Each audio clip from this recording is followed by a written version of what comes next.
Hi guys, it's Pete here, and I am going to be running through the twos and throws of my Red Star Belgrade game.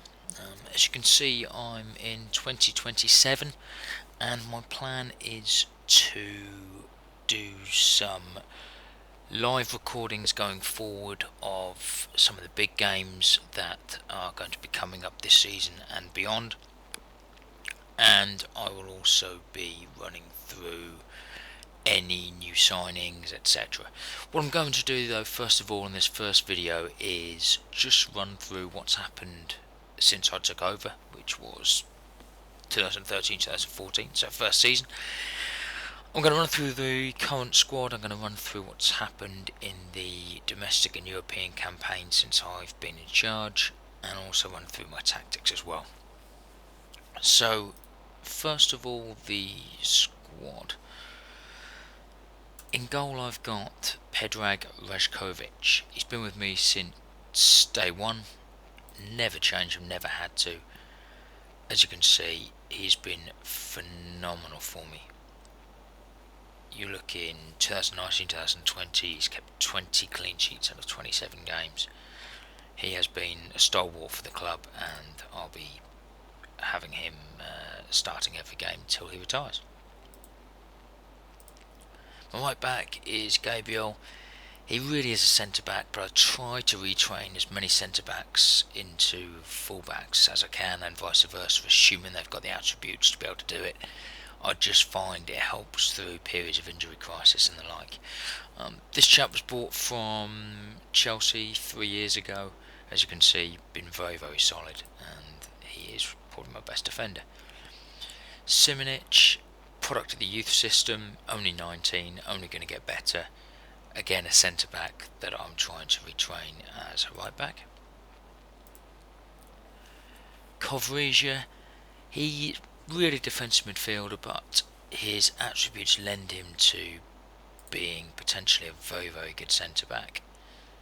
And most of his games for me this season have actually been a centre back. He was bought for about 10 million from a Serbian Premier League club last season, and as you can see, his stats that are highlighted here for centre back are very, very good, and that's why he's played most of his football this season.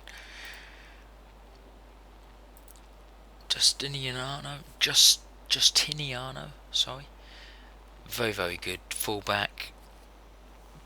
Poor jumping reach, not great heading, and average marking means that I haven't retrained him as a centre back, but as a defensive fullback and a wing back, he does a decent job, and he plays most of the games that I've played, mainly in Europe, with him. As you can see from his average ratings, he is a very, very tidy player. Alvaro Luis, probably my best player, apart from maybe my front two or three. He is. He came to me as an attacking midfielder centre. I retrained him as a wing back. He was bought 3 years ago for 9 million and has been pretty decent for me ever since. Plays most of my games, as you can see. One of my better players. Juan Pastor, bought last season as our new deep line playmaker.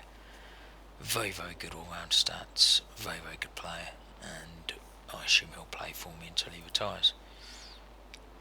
Juan Esteban, I play, as you'll see when I talk about my tactics a bit later on, with two complete wing backs. He is the left hand one of those.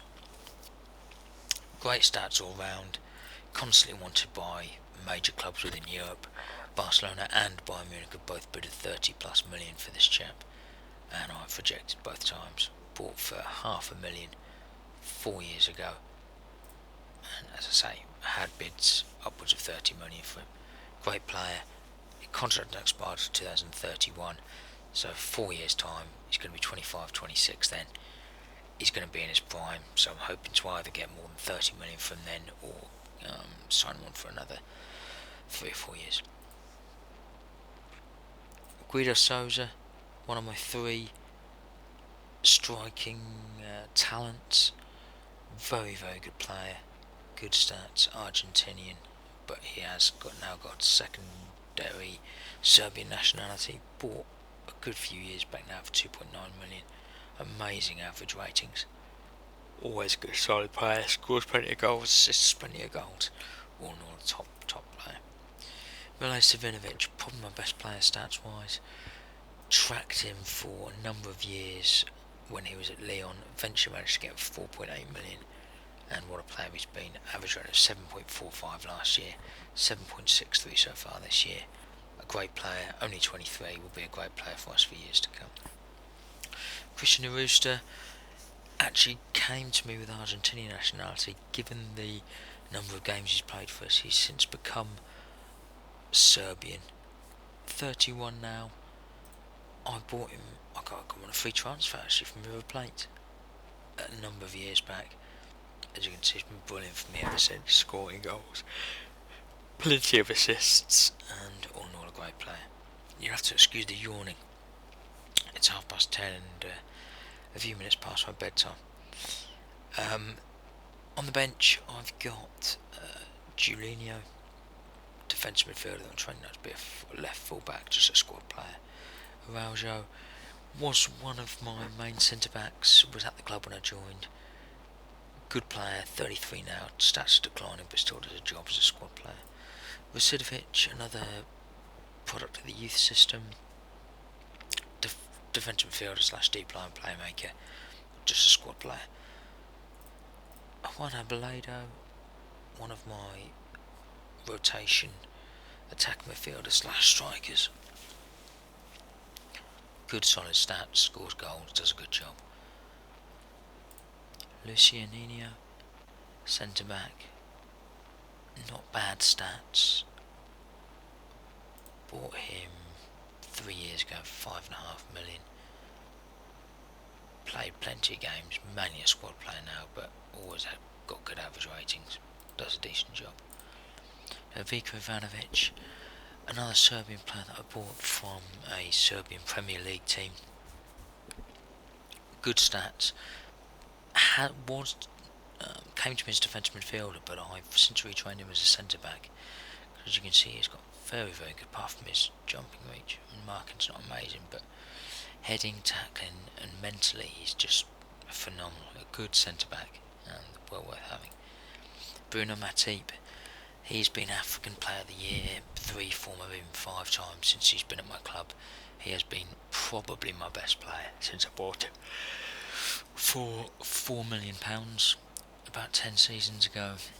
You can see his goal scoring records: 22 goals, 20 goals, 22 goals. Still performing amazingly even now. Not so great this year, but 2 years ago, average rating over a 27 game season of nearly 8 is remarkable going. So that's the squad. This is the league campaign that we're currently in. In Serbia, the league campaign stops after 15 games. You have a 2-month gap, and then you have another second half of the season, which is another 15 games. And as you can see, we're top, unbeaten. Our nearest rival, surprise, are Partizan, who are 4 points behind. We were the only team to have beaten them this year. And that is pretty much the league campaign up to now. Past winners, as you can see, I've won it every year since I've been in charge.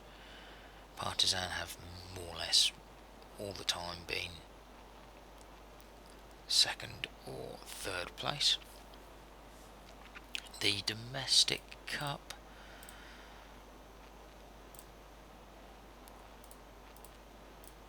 again, as you can see, I've won it mostly. I only haven't won it 5 times since I've been in charge. So I have won it 1, 2, 3, 4, 5, 6, 7, 8. I've won it 11 out of the 16 years I've been in charge. So I've been fairly dominant in that competition. In fact, that Donji Srem win in 2026, I actually went on holiday for that game because I had an important Champions League game a few days later that I wanted to get to quickly, so that couldn't have helped that result. So we're pretty dominant in the Serbian Cup as well. And just to quickly go back to the Serbian League, actually, it's worth pointing out that I actually went 2 seasons in a row without losing. As you can see, it's around this stage here, this 2019 2022 spell, 86 games without losing. So that's a 3-year spell there. And I actually won 31 games in a row. So as you can see, I've been very, very dominant domestically. And in Europe, Champions Cup, past winners, runner-up twice out of the last 4 years. Inter Milan won it 3 out of the last 4 years. They've got an extremely strong side, and I imagine I'll be facing them in the latter stages of the competition again this year, and for a few years to come. They've got lots of good young regens, and they're going to be a strong side, and certainly the team to beat in that competition. But I hope to win the Champions League soon, in the next sort of 2 or 3 years. That obviously was the main aim of taking on the Red Star save. One, to break the dominance of Partizan in the Serbian domestic leagues, and also to win the Champions League as well. So that's a rundown of the current squad and the state of play in the competitions. I will just show you the tactics. That's the current tactic I'm going with. It's a strikerless formation. What I've done this season is I have put 2 fullbacks in on defensive duty. The reason I've done that this year is because of the number of goals I was conceding, especially in Europe against the better teams, from crosses, and it's worked really, really well. In the last 25 games that I've played in this save, I've conceded 1 goal from crosses, so that's really helped, as you would expect. So that's the formation. 4 defensive defenders at the back, 2 defensive fullbacks and 2 central defenders with defensive mentality, 2 complete wing backs who are basically wingers. I'll show you that in player instructions shortly. A deep line playmaker who actually should have support duty on there, not defend. 2 shadow strikers and an Ignace. And now all 3 of these guys score goals. So yeah, there's a fairly fluid 3 here, and these complete wing backs provide great service for them. So that the balance of the side works rather well. The mentality is standard, the fluidity is balanced. That never really changes. The team instructions: I like my teams to retain possession. I use the pace of my team to run at the defence, and without the ball I like to hassle the opponent, stay on the feet and be more disciplined. That rarely changes, apart from if I play a team who plays a narrow formation. I'll then exploit the flanks and play wider as well. Quickly show you player instructions. I've got the goalkeeper distributing to defenders and passing it shorter so that we retain possession from the back. 2 fullbacks staying wider and closing down more. Again, that is to counteract the threat of crosses. And the 2 centre backs closing down more, marking tighter. Got the deep line playmaker passing it shorter and closing down more. The 2 wing backs, as I said to you, they're basically wingers, and you can see they're both instructed to get further forward and also close down more as well. The Ignace plays more direct passes and closes down more. He's the more creative of the 3 forward players, but does chip in with plenty of goals as well. And you've got 2 shadow strikers that move into channels and shoot more often. They are the main sort of goal scoring threats in the team. So that's the sort of tactics, team instructions and player instructions, and a brief rundown of the game so far. As I say, I'm in 2027, so I'm fairly deep into the game.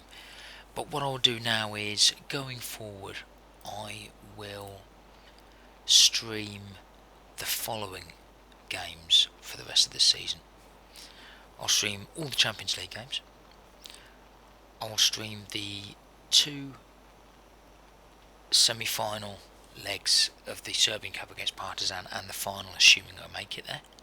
And I'll also stream the Super League game against Partizan as well. There's no point really me streaming the other Super League games. It's a 2-horse race every year, the league, really. And they'll be fairly tedious. I mean, we do win 3, 4, 5, 6 sometimes 7 or 8 nil against a lot of the other teams reasonably regularly. So going forward, what I'll do is I'll always stream the games against Partizan in the league. I'll stream all of the cup games regardless of who they're against from the start, and I'll stream every Champions League game, group games, knockout rounds, etc. Okay, so that's the way I see the save going. I hope you enjoyed the first video, and I will be back for this Champions Cup first knockout round when it's been drawn. Take care, all the best, bye bye.